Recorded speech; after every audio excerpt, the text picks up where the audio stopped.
योगी जी कह रहे थे कि राम राज्य लाएंगे, राम राज्य की जगह आज रावण राज्य स्थापित हो रहा है। आप भारतीय जनता पार्टी से है ना? बिल्कुल। आज बेटियों के साथ बदतमीजी गुंडे करते हैं, पुलिस वाले रिश्वत लेके बचाते हैं। जिला फिरोजाबाद का चौकीदार से लेके जिला प्रशासन का अधिकारी हमारे 5 प्रश्नों का उत्तर दे दे तो रुपये 50,000 इनाम दूंगा।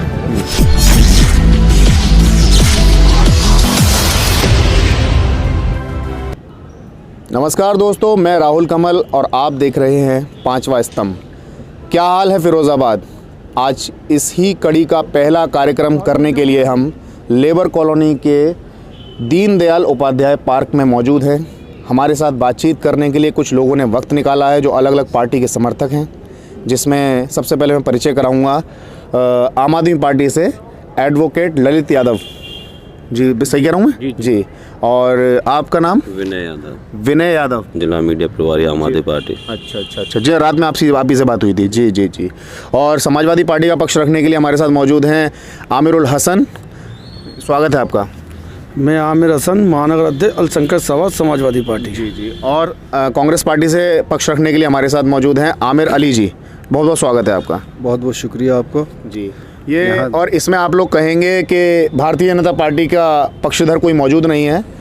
बुलाया सभी को गया था, ऐसा हो ही नहीं सकता कि राजनीतिक बहस हो और भारतीय जनता पार्टी के किसी भी पक्षधर को ना बुलाया जाए। लेकिन लास्ट मोमेंट पर उन्होंने कहा कि उनके पैर में चोट है। सत्ता के पैर में अक्सर चोट ही रहती है, वो देर से ही पहुंचती है। और बसपा के प्रवक्ता को भी यहाँ बुलाने की कोशिश की गई थी, पिछले 2 दिनों से उनको भी कांटेक्ट किया गया था, लेकिन उन्होंने भी लास्ट मोमेंट पर कुछ ना कुछ बता के हमें कैंसिल कर दिया। तो बातचीत का सिलसिला देखिए, वैसे तो लोकतंत्र का बुनियादी उसूल है कि जिसकी सत्ता सवाल सबसे ज़्यादा उसी से, लेकिन सत्ताधारी कोई यहाँ है नहीं है, तो उनकी तरफ से यहाँ जो भी हमसे मिलेगा हम उससे बातचीत करेंगे। वैसे पूरा का पूरा पार्क खाली है। सुबह का कार्यक्रम सिर्फ इसीलिए रखा गया था कि यहाँ पर लोग मिलेंगे, काफ़ी सारे जो बातचीत करने के लिए मिलेंगे, लेकिन हम निराश हुए हैं। यहाँ पर आकर कोई भी व्यक्ति नहीं है जो यहाँ आम पब्लिक हो, जो दौड़ लगा रहे हों, जॉगिंग कर रहे हों, टहल रहे हों, ऐसा कोई भी नहीं है यहाँ पर। तो अब बातचीत का सिलसिला शुरू करेंगे। जी सर, आम आदमी पार्टी का फिरोज़ाबाद में क्या स्कोप है? काफ़ी पहले तो हमें 2 दिन तो मशक्क़त लगी ये जानने में कि आम आदमी पार्टी के प्रवक्ता शहर में मौजूद हैं भी या नहीं। नहीं, ये बात ठीक है आपकी, प्रवक्ता तो मौजूद नहीं है, विधिवत अभी कोई प्रवक्ता नहीं है, लेकिन पक्ष रखने के लिए काफ़ी लोग हैं, जिससे आप चाहेंगे वो पक्ष रखने को तैयार है। जी। पहले हमें ये समस्या लग रही थी कि शहर में इस कैडर पर अभी तक इतने उनके सदस्य बने भी हैं कि हमें हर मोहल्ले में उनके प्रवक्ता मिलेंगे या नहीं मिलेंगे। नहीं, सदस्यता अभियान तो जब आम आदमी पार्टी की जब स्थापना हुई थी उसी टाइम से फिरोजाबाद में काफ़ी सदस्य बन चुके थे, और पिछले 7-8 सालों में तो बहुत ज़्यादा सदस्यता अभियान चले हैं और काफ़ी सदस्य भी बन चुके हैं।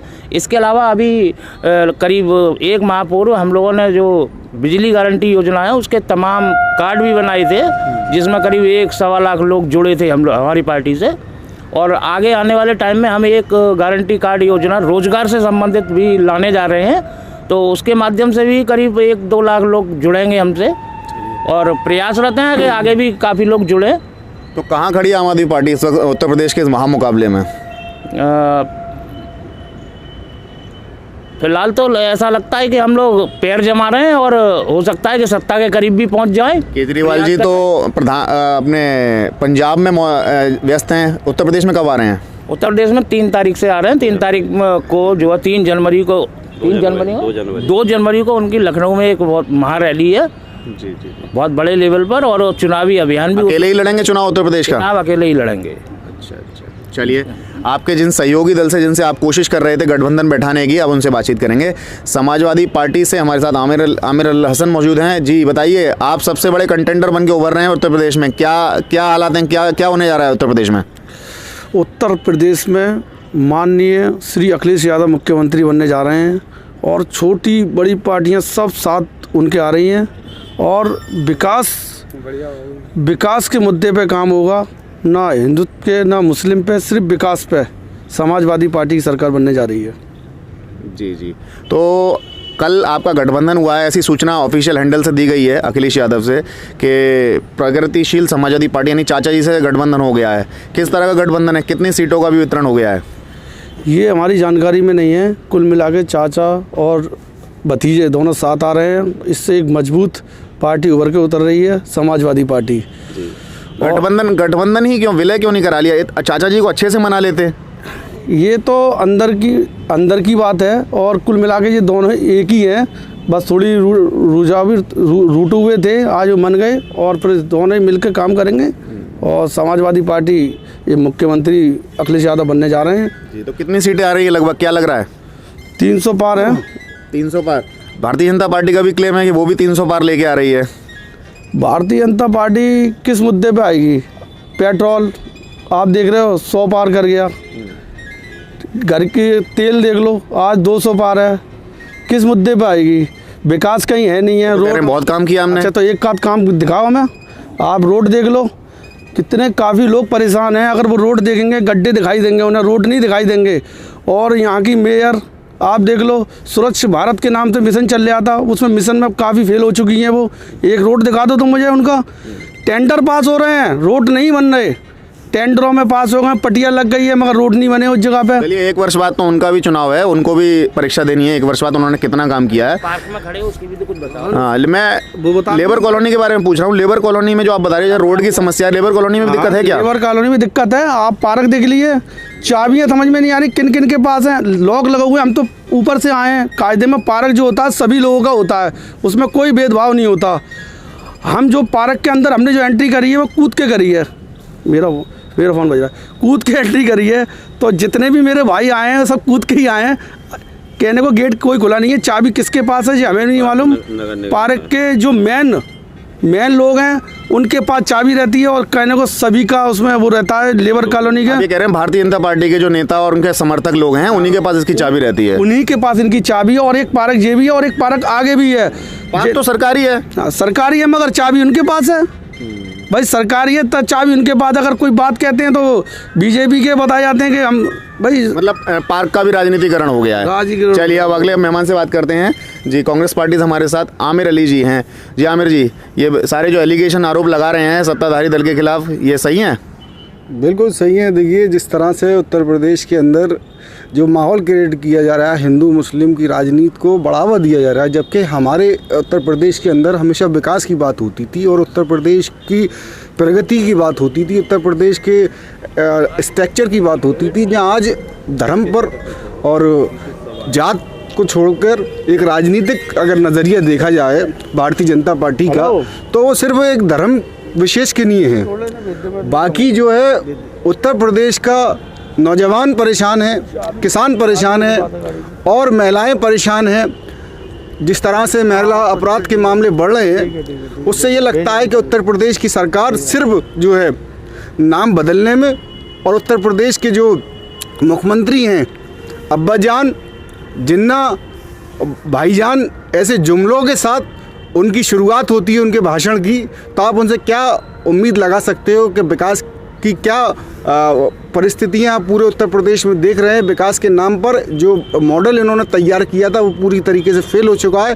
पूरी तरीके से उत्तर प्रदेश के मंत्री, विधायक, अधिकारियों को दबाव में लिए हुए और उन्हें काम नहीं करने दे रहे, और काम अगर जो करना चाहता है उसके ऊपर दबाव बना रहे हैं। और कमीशन खोरी इतनी बढ़ गई इस सरकार में कि बिना कमीशन के काम ही नहीं हो रहे। उत्तर प्रदेश की जनता का जो धन का दुरुपयोग हो रहा है, जो हम लोग आज टैक्स भरकर गवर्नमेंट को देती है, गवर्नमेंट हमारे विकास के लिए पैसा लगाती है, उसमें बंदरबाट चल रहा है। आप नगर निगम में देख लो, आप जिस तरह से पार्षदों का धरने पे बैठना हो, या मेयर जो नगर निगम की है उनका लापरवाह होना, और उस दिशा में जिस दिशा में आज चुनाव सर पर रखा हुआ है, आप लोगों को जात बिरादरी के नाम पर बांट रहे हो, लेकिन विकास की बात कब करोगे?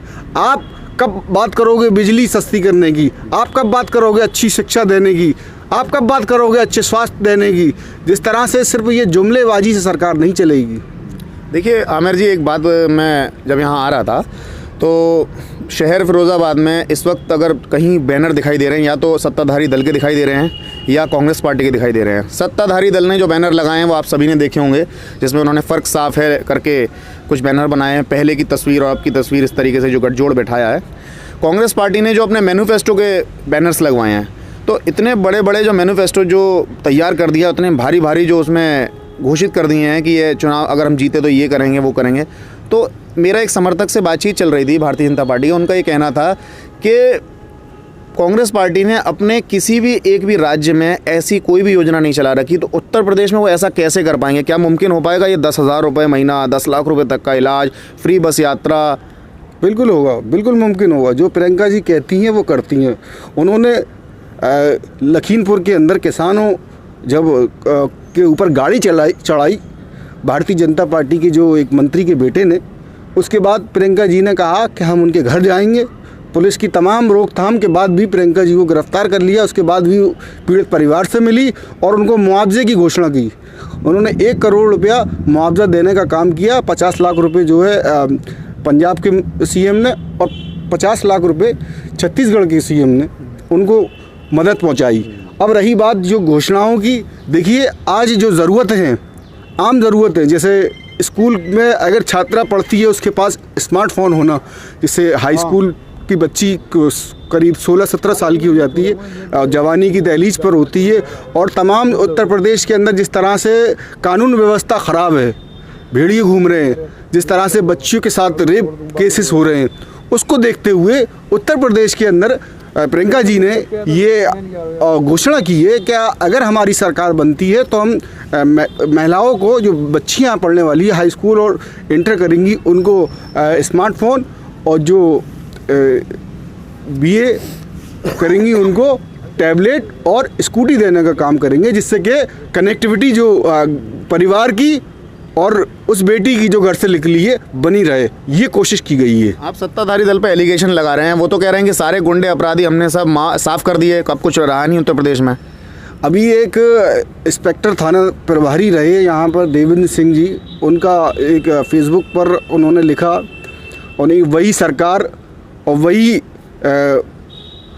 सरकार और वही रवैया जिस दिन उत्तर प्रदेश के अंदर पुलिस कप्तान थाना अध्यक्षों से पैसा लेना बंद कर देंगे तो मैं समझूंगा राम राज्य आ गया है। ये मैं नहीं कह रहा, ये उत्तर प्रदेश के पुलिस इंस्पेक्टर कह रहे हैं, जो हमारे फिरोजाबाद के थाना दक्षिण में भी रह चुके हैं, देवेंद्र सिंह सरदार जी। ये जाहिर सी बात है, कानून व्यवस्था तो उत्तर प्रदेश में सभी को पता है, कुछ कहने और सुनने की ज़रूरत नहीं है। बहरहाल लौटते हैं इस पार्क के हालात पर, जो हमें बता रहे थे अभी यहाँ बातचीत शुरू होने से पहले कि यहाँ के कुछ मानक हैं और यहाँ जो सर्विस लाइन का एरिया है, मैं कहूँगा ज़रा दिखा दीजिए कि जो सर्विस लाइन से सटा हुआ ये पार्क है और इसके अगल बगल में इतनी भी जगह नहीं है कि 2 बाइक यहाँ से गुजर सकें। जबकि मानक जो हमें भी बताया था आम आदमी पार्टी के जो यहाँ पर पक्षधर मौजूद हैं, उन्होंने जी क्या मानक हैं जियो के हिसाब से इसमें? देखिए, ये सर्विस रोड और पार्क के संबंध में बताने से पहले मैं एक मिनट में देना चाहूँगा कानून व्यवस्था के बारे में। आप जो पूछ रहे थे अभी, हाँ जी, बोलिए साथियों से, तो कानून व्यवस्था के संबंध में तो आप बताइए, मनीष गुप्ता की हत्या कर दी जाती है और मुख्यमंत्री योगी जी कहते हैं कि मेरा बुलडोजर माफियाओं के खिलाफ, गुंडों के खिलाफ घूम रहा है, उनकी संपत्ति तोड़ देगा, उनको जेल में डाल देगा। लेकिन गुंडे तो छोड़िए, इनके पुलिस वाले गुंडे हो चुके हैं जो जनता को मार रहे हैं, गरीब जनता को, गरीब और ईमानदार और जो व्यापारी जो व्यापार करने जा रहा है उसकी हत्या की जा रही है। विवेक तिवारी उसका क्या दोस्त था लखनऊ में, अपनी बहन को लेने गया था स्टेशन, IAS की तैयारी कर रही थी, दिल्ली में लौट के आई थी, उसको लेने जा रहा था रात को, और पुलिस ने पकड़ लिया चौराहे पे और अपनी बहन का आशिक बता के उसका एनकाउंटर कर दिया। ये गुंडागर्दी खत्म हो गई है? गुंडा तो इनकी पुलिस, इनका प्रशासन, ये खुद गुंडे बन चुके हैं। ये गुंडों को क्या ख़त्म करेंगे? अब बात आती है यहाँ के विकास की, यहाँ के पार्क और सर्विस रोड की। तो हमारे यहाँ एक फ्लाईओवर का निर्माण हुआ है, माननीय असीजा जी ने उसका बड़ा महिमा मंडन किया है। जो हमारे विधायक हैं, आदरणीय विधायक जी ने, कि मैंने ये पुल बनवा दिया, बड़ा एहसान किया पब्लिक पर, बड़े बड़े बैनर लगाए हुए हैं, बड़े बैनर लगाए, प्रचार किया गया, विकास का प्रचार हो रहा है। जैसे कि इन्होंने अपना पैसा लगा के ये विकास करा दिया, सरकार का पैसा। और सरकार का पैसा किसका पैसा होता है? जनता का पैसा। और उसका प्रचार किया जा रहा है, मिसयूज़ किया जा रहा है, दुरुपयोग किया जा रहा है उस पैसे का। और बनवाने के बाद सर्विस रोड के दोनों तरफ मानक के हिसाब से करीब 12 फुट का जो सर्विस रोड होना चाहिए, और हमारे इस पार्क के बराबर में सिर्फ 5 फीट का सर्विस रोड है। क्या 5 फीट में कोई रेडी, रिक्शा, कार निकल सकती है क्या? नहीं निकल सकती। तो ये इनका विकास है। और अगर आप कहते हैं कि मांग करते हैं अगर कि ये ठीक कराइए, तो जेल जाने की धमकी दी जाती है पब्लिक को। वही पब्लिक इनको जो सत्ता में बैठालती है, उन्हीं को जेल जाने की धमकी दी जाती है कि तुम्हें जेल भिजवा दिया जाएगा अगर मांग करोगे तो। कौन कहता है ऐसा? खुद माननीय विधायक जी ने कहा यहाँ पब्लिक से। उनका तो जन समर्थित रवैया है, उनके खिलाफ तो ऐसे एलिगेशन कभी लगते नहीं। अब तो वो रावण हो चुके हैं, उनको इतना घमंड हो चुका है, क्योंकि पिछले 4 चुनाव में वो कभी चुनाव हारे नहीं है। तो वो इतने बड़े क्या कहते हैं जो घमंडी हो चुके हैं कि रावण का भी घमंड चूर हो गया था। रावण बहुत बलशाली था, लेकिन वो रावण से भी आगे निकल चुके हैं। तो इस बार हो सकता है उनका घमंड चूर कर देगी जनता। हो सकता है, आपको पूरी उम्मीद नहीं है? नहीं, उम्मीद है पूरी, लेकिन फिर भी अप्रोक्सीमेट तो बोला ही कैसे जाता है। कैसे लड़ा रहे हैं आम आदमी पार्टी से? आम आदमी पार्टी से हमारे जो विनय यादव जी है, इनको हम घोषित हो चुके हैं? लगभग अभी आप कोशिश कर रहे हैं? कोशिश कर रहे हैं, आवेदक हैं? आवेदक हैं और लगभग फाइनल मान लीजिए आप भी हो सकते हैं आवेदक? तो नहीं, मैं नहीं हो सकता। आप नहीं हो सकते? नहीं। चलिए, आप समाजवादी पार्टी से कैसे लड़ा रहे हैं? समाजवादी पार्टी से काफ़ी लोगों ने आवेदन किया है अभी, हमेशा की तरह। हाँ, अभी कोई डिक्लेयर नहीं है। जिस प्रत्याशी को टिकट मिलेगी उसी को लड़ाया जाएगा। वो समाजवादी पार्टी का कोई भी प्रत्याशी हो, किसी भी। फिरोजाबाद की जनता और काफी लोग तय कर चुके हैं अजीम भाई या उनके घर से कोई लड़ने वाला है, ऐसा सही है? ऐसा कुछ नहीं है, आवेदन काफ़ी लोगों ने किया है। समाजवादी पार्टी जिसको किसी को भी टिकट देगी, कोई प्रत्याशी हो या हिंदू मुस्लिम कोई भी हो। आपको मिल सकता है? नहीं, मैंने आवेदन नहीं किया और मैं तो इलेक्शन लड़ाऊंगा। तो आवेदक आप अजीम भाई या उनके परिवार के अलावा और कोई ऐसे हैं, खालिद नसीर हैं, वो लड़ सकते हैं? बिल्कुल लड़ सकते हैं, अजीम भाई भी लड़ सकते हैं। वो अजीम भाई ने उनकी वाइफ लड़ सकती हैं, खालिद भाई भी लड़ सकते हैं। जिन्हें टिकट एक्टिव हैं काफ़ी दिनों से, इसीलिए मैं एक सवाल आपसे कर रहा हूँ। नहीं, टिकट जो देगी वो समाजवादी पार्टी देगी। जिसको भी टिकट देगी उसको ही लड़ाया जाएगा इलेक्शन। सभी समाजवादी पार्टी कार्यकर्ता वो सभी समाजवादी पार्टी वो इसी को लड़ाएंगे। कांग्रेस पार्टी से कौन लड़ सकता है? देखिए, कांग्रेस अभी उत्तर प्रदेश के क्या फिरोजाबाद के किसी भी कैंडिडेट का अभी चयन नहीं किया, लेकिन जो है लोगों की क्षमताएं देखी जा रही हैं, काम करने का तरीका देखा जा रहा है। जनता से जोड़ने के लिए निर्देश दिए हैं प्रियंका जी ने, घर घर जाकर लोगों से संवाद करने के लिए कहा गया है, उनको पैम्पलेट बांटने के लिए दिए गए हैं और अपना प्रचार प्रसार करने के लिए। प्रत्याशी तो तय हो रहे होंगे ना आपके अंदर कैडर में? बिल्कुल कैडर में हो रहे हैं। कुछ उत्तर प्रदेश में करीब 40 सीटों पर कैंडिडेट का चयन। फिरोजाबाद की स्थिति क्या है? फिरोजाबाद में अभी चयन नहीं किया, अभी विचाराधीन मामला है, उसमें मैं कुछ नहीं कह सकता। अब किसके नाम के आगे प्रियंका जी मोहर लगाएंगी। आप भी हैं आवेदक? नहीं, मैं आवेदक नहीं हूँ।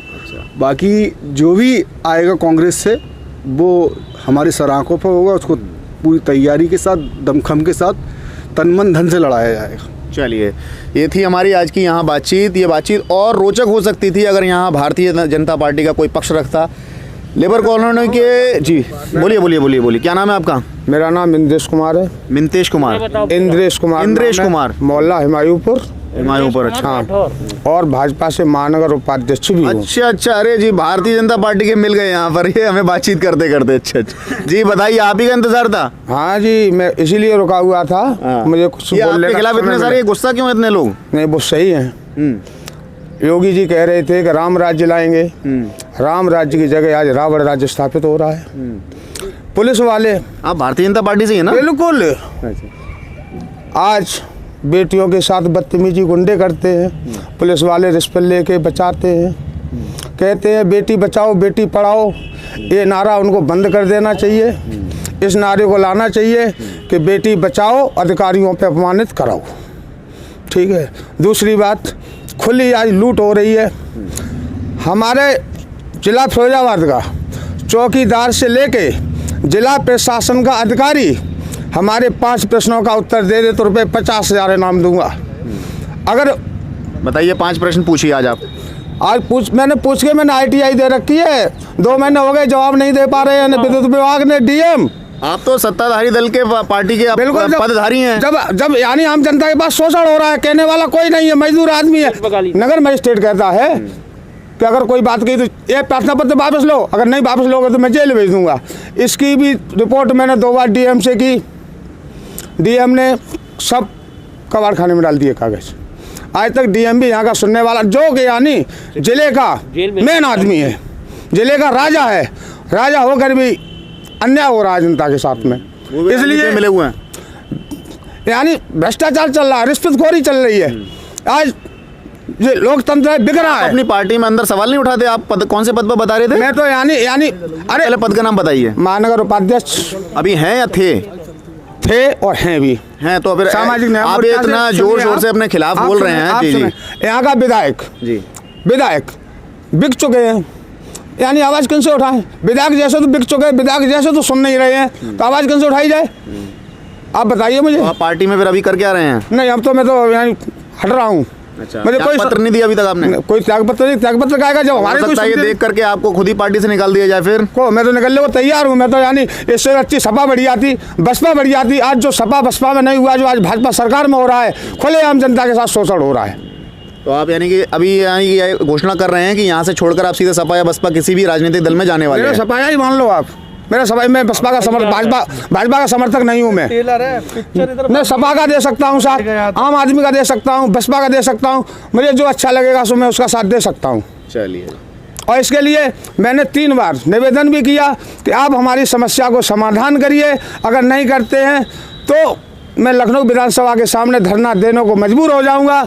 इससे ये भी प्रमाणित होता है कि एक जिले का डीएम इतने भी धमकी पे अगर निस्तारण नहीं लेता है, इसमें हो सकता है माननीय मुख्यमंत्री महोदय के आदेश हो कि ऐसा आप जनता के साथ करिए। नगर मजिस्ट्रेट ने क्या कहा था बहुत बता। नगर मजिस्ट्रेट ने कहा था कि आप प्रार्थना पत्र वापस लो, नहीं लेते हो तो मैं जेल भेज दूंगा तुमको। जब हमारी लड़की के साथ मारपीट की गई थी, आज तक उसका न्याय नहीं हुआ। पुलिस ने रिश्वत ले करके गुंडों को बचाया। मेरे पास आज भी साक्ष्य उपस्थित हैं। पुलिस वाले रिश्वत मांग रहे हैं, पुलिस वाले रिश्वत मांग रहे हैं। इसकी भी सीडी आज हमारे पास उपस्थित है, जो मैंने डीएम तक को उपस्थित कराई। आज तक पुलिस वालों के प्रति कोई भी कार्रवाई नहीं की। चलिए, ये थे इंद्रेश कुमार, भारतीय जनता पार्टी के पक्षधर बता रहे थे, लेकिन ये रूठे हुए कार्यकर्ता और इनके साथ जो न्याय और अन्याय जो भी हुआ है उसकी जांच तो अभी सरकारी अलमा करेगा। और आप इस बातचीत को देख रहे हैं, इसके कमेंट सेक्शन में बताइएगा ये कैसी बातचीत आपको लग रही है। अगर भारतीय जनता पार्टी का कोई व्यक्ति यहाँ पर मौजूद होता तो बातचीत और रोचक हो सकती थी। देखते रहिए 5वां स्तंभ।